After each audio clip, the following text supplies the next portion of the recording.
Hey there, I'm Tracy Rigdon, and this is the Contrast Project Lounge podcast.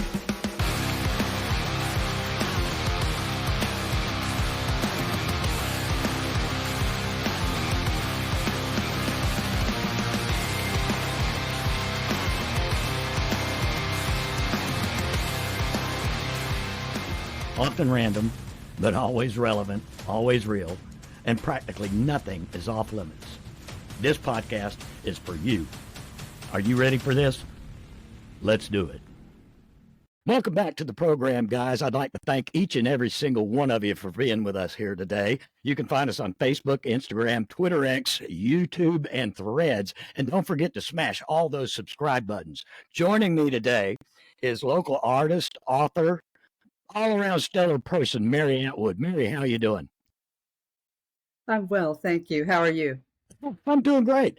I had enough time to get out there in my garden this morning. I go out there every day. Oh, good, good. I have a garden I don't go out into every day, but you know. Well, I have a blast with it. That's what I call my grounding. To the garden. Now, yes, I understand. Oh yeah. I love it. And plus I've got a couple of acres out here, and I have to take care of that in the mornings too. So if my garden gets taken care of one morning, then the next 2 days in a row, I'm out there cleaning up crap in the yard. It's just that. Hey, let's talk about some of your art, some of your background in art, and where you got started, and the transition from photography, fine art photography, into what they call assemblage sculpture and paintings. Okay. My father was a military photographer, so I grew up with a camera. Mm-hmm. And I can remember shooting with a Kodak Brownie and a Polaroid Swinger. And that just was, I did commercial photography when I was working before I went to the school board. And when my child left home, I had kind of that empty nest thing that people get.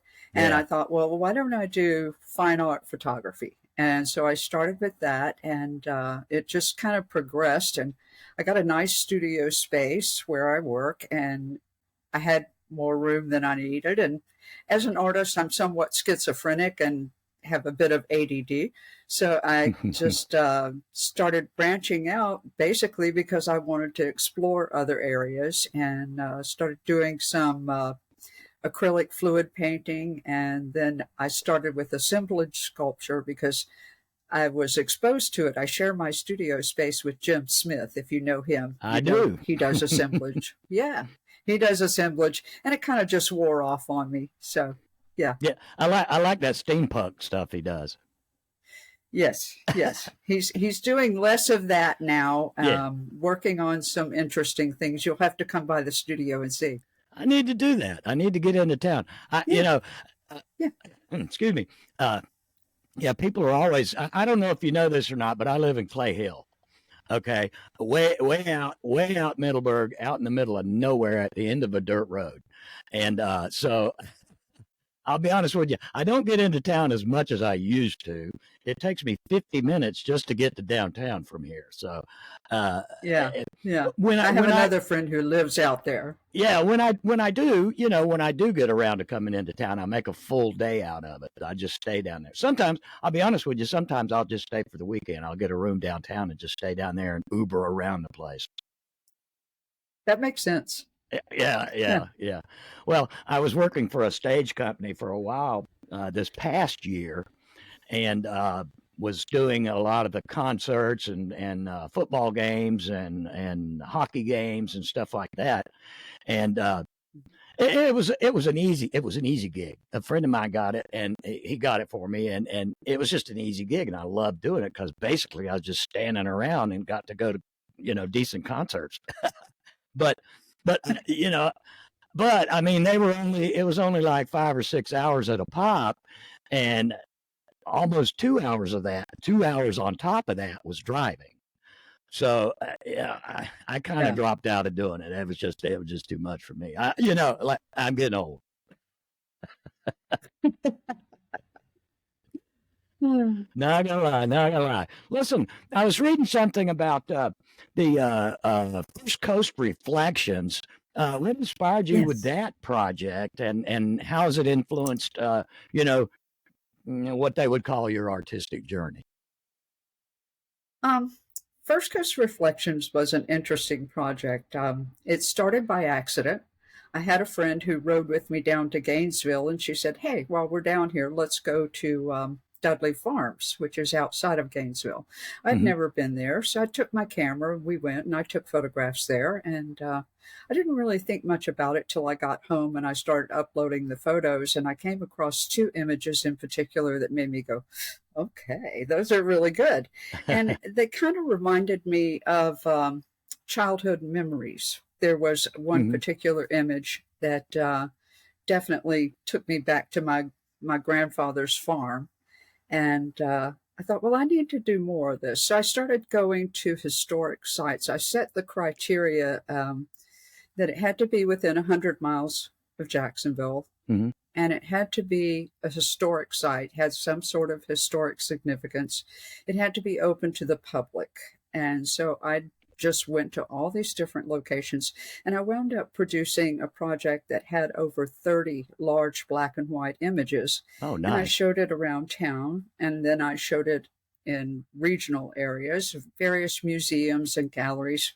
And it taught me a lot about working under those kind of circumstances, because when you do historic sites, you have someone who goes with you to make sure you don't touch anything or move Yeah, anything or use yeah. any flash. So it all had to be done handheld. It all had to be done by natural light only.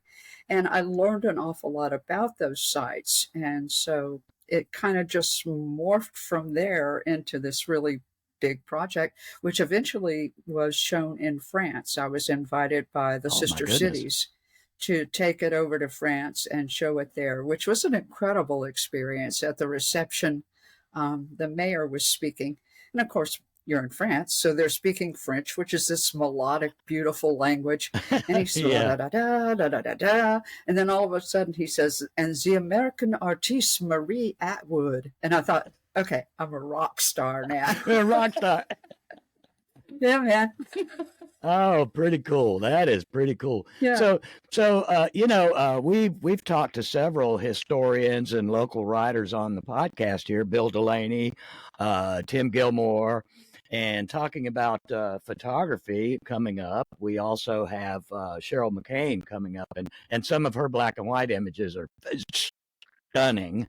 Uh, but Yes. we talk about Jacksonville and North Florida's history quite a bit. Oh, and Rodney Hurst as well.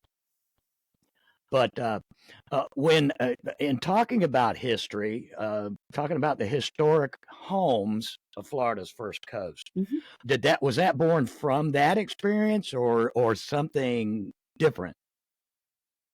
No, it was born out of that experience.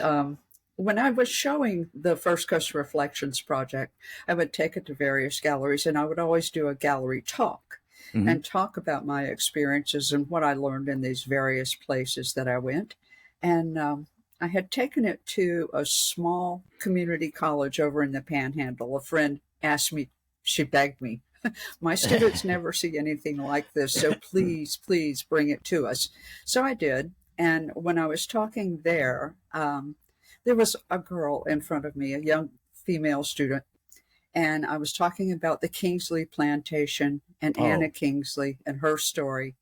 And I moved this girl to tears twice. And people had always been telling me, "You need to write these stories down. You need to put Sure. this in a book." And when I moved her to tears twice, I thought, okay, yes, I need to do that. So I started, I approached one publisher and said, sent them a sample, a photo, some of my writing. And they contacted me back the very next day and said, "We love this. This is not right for us, though. Please contact this publisher with your work." So I did. I contacted the second publisher, and they said, "This is beautiful stuff. We love the whole concept of it, but we want to send you to this publisher." So I contacted the third publisher, And they said yes. And I was totally unprepared because I had like maybe 5,000 words written at that point, just as a sample.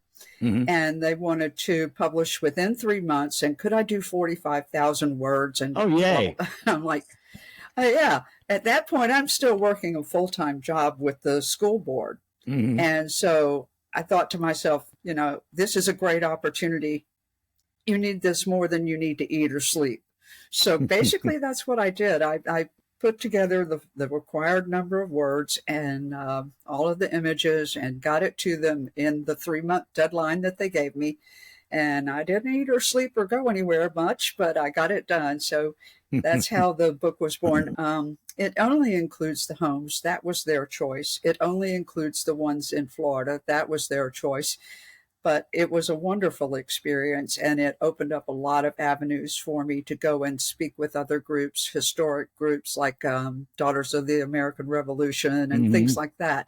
And it's been a really great experience. As a matter of fact, I'm still getting requests for book talks on that book, and it was published 10 years ago now. So, that's great. That's great. Well, and, Yeah. there is quite a literary scene in North Florida, Jacksonville in particular. I know they always have the Jacks by Jacks, and there's always readings at some of the little bookstores around town. I know they have readings at Chamblin's Uptown. I believe Yes. they have an open mic night there, and there's a new small bookstore over in Murray Hill. The name escapes me right now. But there's a vibrant literary scene in Jacksonville. A lot of great writers, and they're always out there reading their stuff. Yes. I think it's fantastic. Now let's Yes. let's jump over to something with a little bit more meat to it here. We were talking about assemblage sculptures a bit ago. And you happen to have put together an assembled piece recently and did an installation where it was, I suppose, raised a few eyebrows. It was called what was it? The Measure of Inhumanity. Yes, it is. Yes, I created that piece after the school shooting in Texas, and I have limited opportunity to show it because it's not a piece that works for every show. Sure. So the story behind it was that Jim Smith and I sat down after the school shooting. He and I both have a background in education. He worked at Bowles. I worked for the public schools. I'm in various places, schools, administration, blah, blah, blah. And so the school shootings are something that really affect us both in a really strong way. And so we had sat down after the shooting in Uvalde and started talking about what kind of work we could do. And originally we were going to collaborate on a piece. And our visions, although the theme was similar, our method of approach to it were completely different. So I wound up doing this piece on my own. And that's kind of how it all started. So like I was telling you before, people are going to get to see that image on the blog post, and they'll be seeing it right here in the video. They, of course, the guys that are just streaming the audio portion won't see it, which means you're going to have to go to the website, guys. Now, one thing about it was a very, very powerful installation from what I saw of it. I had not seen it in person, but I did see several pictures of it and the close-up of many, aspects of it. And then I saw the, if you will, the censored version of it as well. And just like you said, you were pleased with the outcome. At least it still held its message. But boy, I got to tell you, in its original form, it was pretty doggone powerful. So, could you explain to our friends, fans, and followers here, some of the design elements of that piece? Sure, I'd be happy to. Basically, the background is like you would hang on a wall, but it's not meant to hang on a wall. It has a background and then a shelf that comes out. And on the background, I have glued the flag upside down, because when you have the flag flying upside down, it's a symbol Right. of distress. I was talking Right. with a Navy friend recently about it, and he said anytime we saw the flag upside down on the ship, we knew we had to get back on board. Something was wrong. So the background is the upside down flag. Over that, I have a plexiglass display case, and it has a bunch of individual sections. Each individual section represents a school shooting that has taken place in my lifetime. And it's labeled with the name of the school, the location of the school, and the date of the shooting.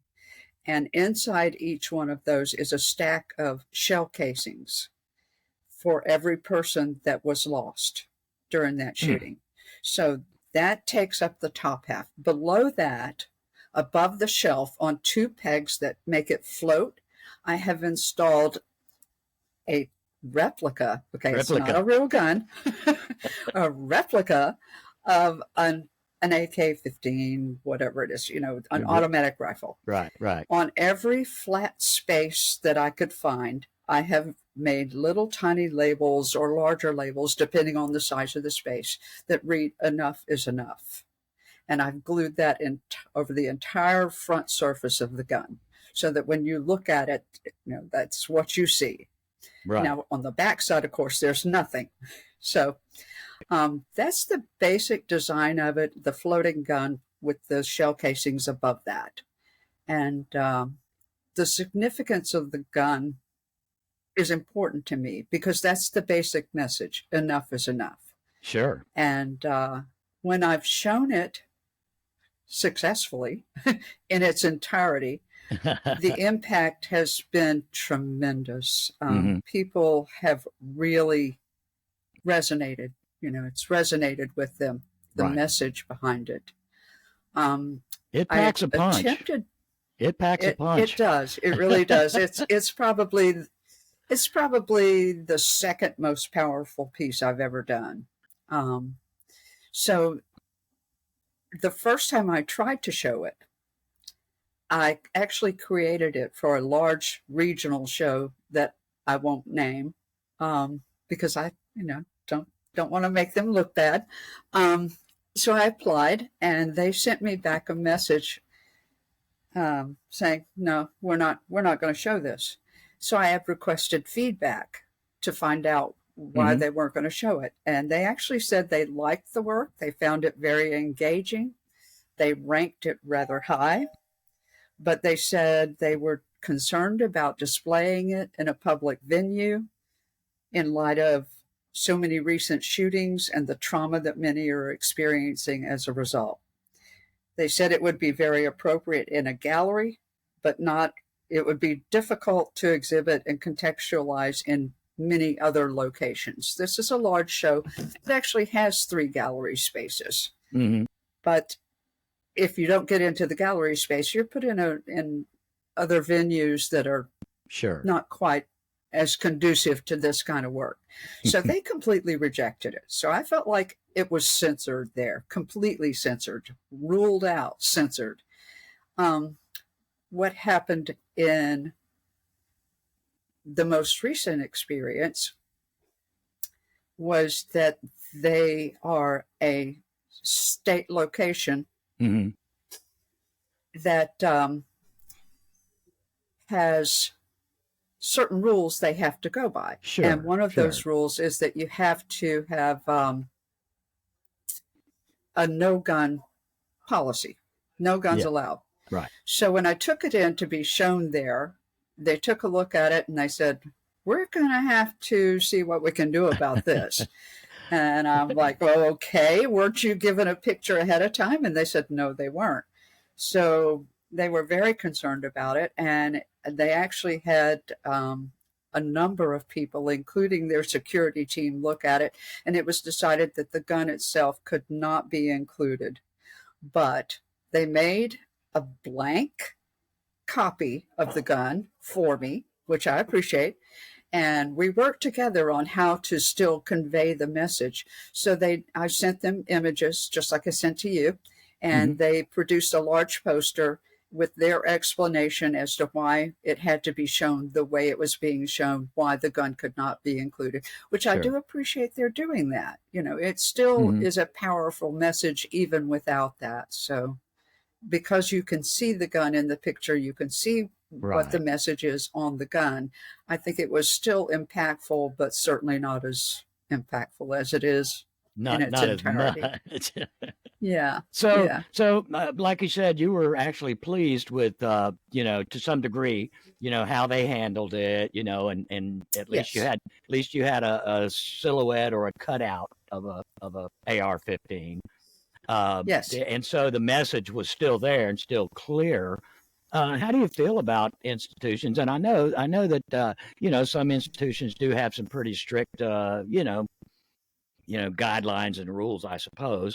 But when it comes to censorship of the arts, overall, that particular installation would be okay just about anywhere else, I guess. Not, but not where you took it to in this particular. Well, I understand.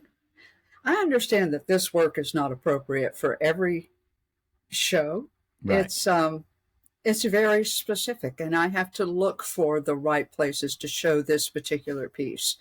My intent with this piece is not to open any wounds for anybody. My intent is to open eyes and make people think about the sacrifices that we're making when we really should be a little more careful, in my opinion, with what kind of application to the Second Amendment there is. Let's put it that way. Right. Well, when it gets right down to the punch, as it will, that this particular piece delivers, it gets right down to one thing that's a problem in the States to a lot of us, that the semi-automatic weapons are just too doggone easy to get a hold of, and they seem to be the weapon of choice. And let me go back to say, assault. They've even buttered it down by calling it an assault style weapon. It's an assault style weapon. So let's make it fashionable. Yeah. But I gotta tell you, you can look at other first world countries that have some pretty strict gun laws. They don't have near the mass shootings that we do, and some like Japan. I think Japan has never had a school shooting, to my knowledge. Yeah. But if you're someone, and in Florida, the gun laws, DeSantis has just gone nuts.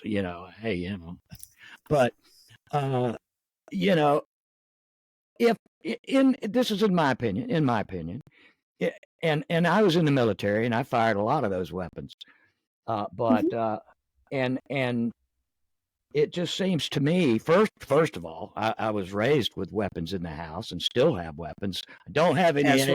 I don't have any assault style weapons. I don't have any AR-15s. However,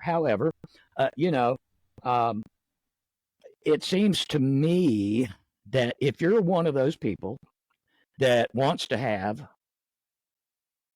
a semi-automatic weapon and you want to have a damn garage full of them, you should be the same person that has deep enough pockets to pay for a hefty license to have those weapons. First of all, you shouldn't be Joe Garage Worker that has to save up for 2 years to buy one of them.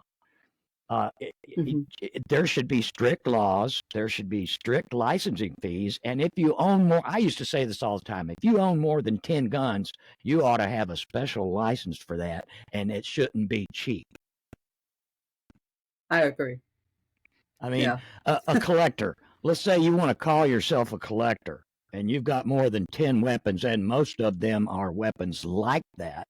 not just a handgun, for for protection. People, they always talk about, I got these for protection, or or you can use this is a hunting rifle. That's bullshit, because an AR-15 is not a hunting rifle.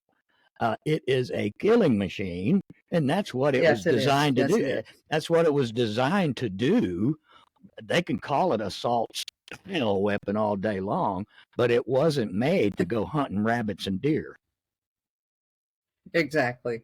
I have no problem with people owning guns in general. I mean, no problem at all. No. But the idea that anybody really needs an AR-15 is, I don't get it. I really just don't get it. So, I know a couple of people that own weapons just like that. I know a couple of people that have, not a garage full of them, but I do know some people that own weapons like that, and they do take them to the range and fire them and have a blast during the day. It's fun for the good old boys to go down to the firing range and go out real fast. I guess it does something for their ego or something. I don't know, but I don't understand it either. I can tell you years ago, we had skeet guns and a skeet trap, and we would go skeet shooting. Yeah. And there's a certain amount of skill involved in that sort of thing. Sure. But an AR-15, what's, I don't get it. I don't get it. Well, it's kind of like, the old thing with shotguns. They just say point and pull the trigger. There's not much aiming to it. Shooting from the hip and just, firing off 30 rounds, you're going to hit something. Exactly. There's no skill in that. There's no skill in that at all. And like I said, it's just too doggone easy to get. And when they want to lower the age for people to be able to get those things, first of all, some of those boys that are going out there and buying that shit, they barely have grasp of the English language yet. I mean, I don't get it. Oh, and by the way, we're not safe for work. Too late to tell you that, isn't it? Yeah. Now, okay. Yeah. Now, moving on. We actually, you had also co-authored a book with someone who I've invited to be on the show, but I believe she is still traveling right now, Deborah Reed, a book on copywriting art. Yes. Tell us a little bit about that. I didn't actually. I worked with Deborah on this. I didn't really co-author. It's her writing. It's her writing throughout. Well, I know she's an attorney. Yeah. I did more of the formatting and helping pull together the art pieces, because we both have artwork in here. There's over 130 illustrations in the book. That's great. But yeah, it's a great book. There's so many people that don't really understand copyright law, and so it was a multi-year project working on it, because it is a complex subject, but we've broken it down to make it fairly simple for any artist to read and look at the images and understand the correlation between what the law says and how you apply it to your own artistic practice. So it's really, I'm very proud of it. It's over 200 pages. It's a wonderful book. And I'm sure it's timely. It's timely. Yes, it is. Yes, it is. Yeah. And as a photographer, I can tell you, you deal with copyright a lot, because people will say, oh, that's a great photo. I'm going to paint that. And it's like, no, you're not going to paint that. No. So, yeah.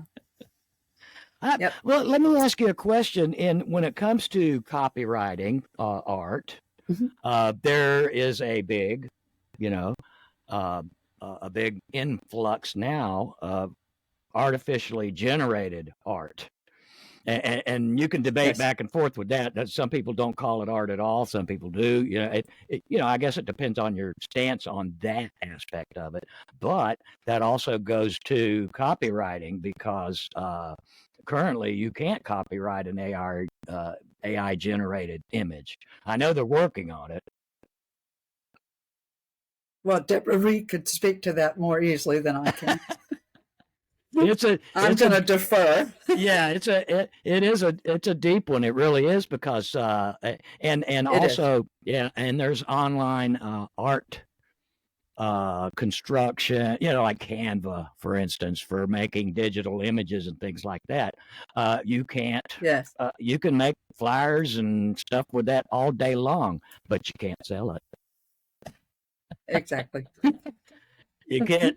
If you use a single, element in Canva and plaster it on let's say a coffee mug or something like that, you can't sell it unless you're a pro member of Canva and you have a paid subscription and you don't use that singular element that is the main part of your art piece. So they have copyrights too. And again, AI art's the same thing. They say that, well, it's not generated. You're not actually painting this or photographing this. It's a compilation of what the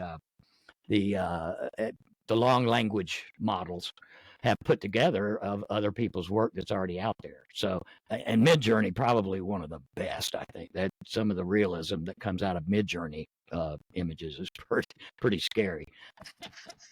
Yeah. Yes. I have a friend who does that, and I look at it and go, okay, all right. But, like I was saying too, one of the things I defend it as being art, because some artists, some physical or tactile artists, they are using AI now as part of, their portfolio as well. They are experimenting with the prompts, and that's another thing too. If you don't know how to prompt it, you're not going to get a decent image. You're just going to get the same old crap that everybody's posting on Facebook. That's all you're going to get. If you just use 2 or 3 lines and you're like, I want a picture of an old lady sitting on a porch. Well, there's a million other people out there that are going to use the same prompt and they're going to get almost the same image. I suppose it's a lot. You can kind of say it's a lot like photography in a way, in that everybody has a camera on their phone. Everybody can point and shoot. Yeah. Not everybody understands how to take a real camera and manipulate the settings to get certain effects, to change your depth of field, to that sort of thing. Right. So AI is kind of the same thing. It's a tool, and if you're just basically using it, it's not very creative at all. If you go in depth and really put your own stuff into it, then you're going to get something better back. It's the same way. Yeah. I know that, and I've read a lot about it and read all the prompts, and I know a couple of guys that do some amazing work with AI, both on a business standpoint, writing and artwork. Right. And the prompt writing, and now that's even started its own cottage industry in and of itself. Prompt engineers. There's people that are getting paid to write these in-depth prompts. Huh. Yeah. Okay. It's crazy. It's crazy. Now talking about selling stuff, talking about selling art and the copyrights that could be infringed upon. But the part of let's say more specifically tactile artists, people that are physically putting paint on canvas or physically putting together, assemblage sculpture like yourselves or any other form of physical, art that you can touch that was put together by hands. There's still one part of that where artists sometimes run into brick walls when it comes to the business side of it, when it comes to selling their art. And I know I'd had a discussion with Hope McMath some time ago, and she told me, she said, they're just not looking in the right place. She said, and her stuff's pretty powerful too. She said, yes, she's got a lot to say too. But she told me, she said, Tracy, they just need help and direction because she says, I don't have a problem selling art. Yeah. Yeah, Well, it yeah, is finding the right market for your art. sure, Definitely. sure. Yeah. And during the, I know during the pandemic, we were talking about, some small, even Yellow House, pretty much had to shut down during the pandemic. But a lot of places had to shut down. And so Yes. artists were, whether it be a gallery or a coffee shop or wherever, places are showing art. And I think that's wonderful too. Around town, they're starting to do that. But, Yeah. artists were not able to show a lot of their stuff depending on what they had or, what places were shut down. So they had a limited spaces, to show their stuff. However, there was still a market, and there, like I said, you got to know where to do it. Yeah. Yeah. Well, during the pandemic, actually, instead of showing art, I was out shooting because it was a good opportunity Oh yeah. to go to places that would normally be crowded Mm-hmm. and find some space. I actually did a 2-week trip up to South Carolina all by myself, just me and my camera, and spent a lot of time going around various places in South Carolina and shooting. And I'm still working on that project.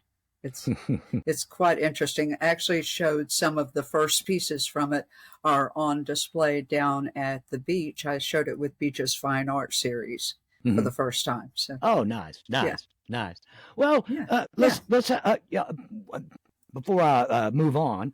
We were talking about the business and selling, art and Mm-hmm. the business of Mm-hmm. making yourself public as an artist, where like galleries where you can hang them, whether and some people, I mean, like I said, there's a lot of artists locally that are hanging their stuff, but again, like I said, in coffee shops, restaurants.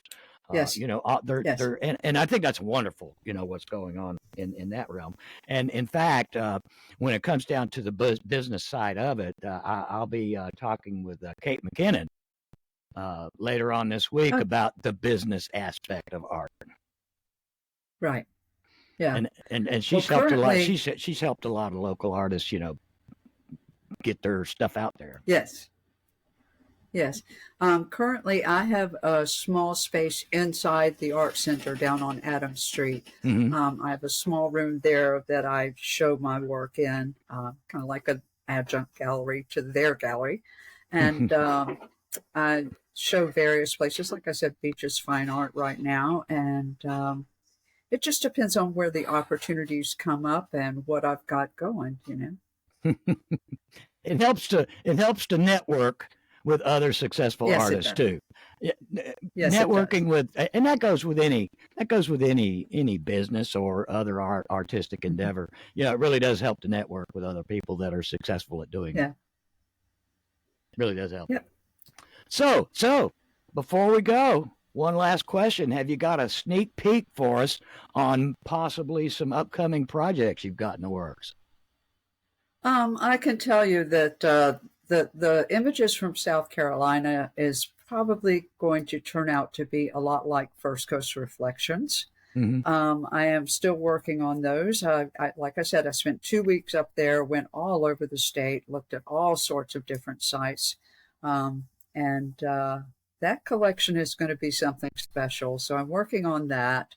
I'm still doing some abstract painting. I enjoy exploring the qualities of that and how you can use different mediums to get different effects. You Mm-hmm. use a high gloss medium with a matte medium, and you can get a crackling, and just exploring basically the scientific side of that, the gravitational weight of the paint. And yeah, doing that and not working on anything assemblage wise right now, but I have something that's cooking. I have a basic idea, but I haven't physically started on that yet, but it will be coming up soon. But right now I'm really focused really focused on the photography for the moment. The schizophrenia, sends me here and there, but right now it's more photography than anything else, because I'd really like to do something special with the South Carolina project. That's really nice. And it's a beautiful place. Yeah. I'm just waiting on, Yes. I'm waiting on somebody, I'm waiting on some smartass to come out with a sarcastic taco wars thing. Okay. But, you know, it's like every time I turn around, they're opening up a craft brewery and a taco joint. I know. They just, JJ's Bistro on Gate Parkway just closed down. Lovely French restaurant. Now I have to go all the way to Ponte Vedra if I want to eat at JJ's. And it's going to be another taco place. Yay.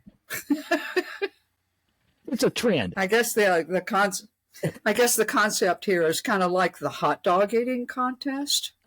This is the taco eating contest of Jacksonville. Yeah. I don't know. Well, Not that I don't like tacos. Oh yeah, I'm a taco fan.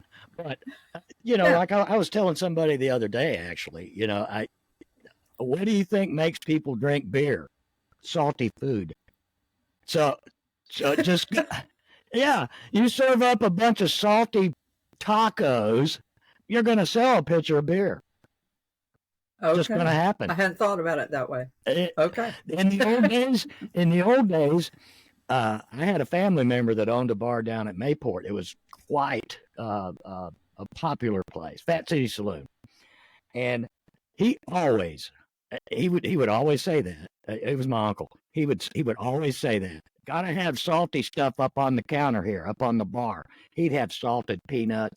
He had really He had really salty hot dogs that he served up at the bar, and chips and all this other stuff. He said, "I sell more beer when I have that crap up on the." He said, "I don't have to charge them for the chips and peanuts. They're going to buy beer all night." Oh yeah, you can make up that loss in the beer, definitely. Yeah. Mary, I tell you what, it has been an absolute joy talking to you today. I'm so glad you could, take the time out of your busy schedule to be with me. I've enjoyed it immensely. Well, great. I'll tell you what, as I tell almost everybody that's on the show, you're always welcome to show up here anytime. Well, I appreciate that. And I'm glad I'm included in the other group that is welcome and not the almost group.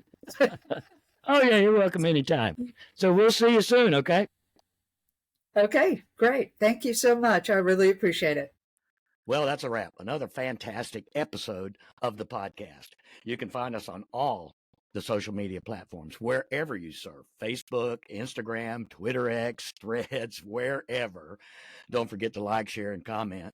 And on our YouTube channel, don't forget to like, share, comment, and smash that subscribe button.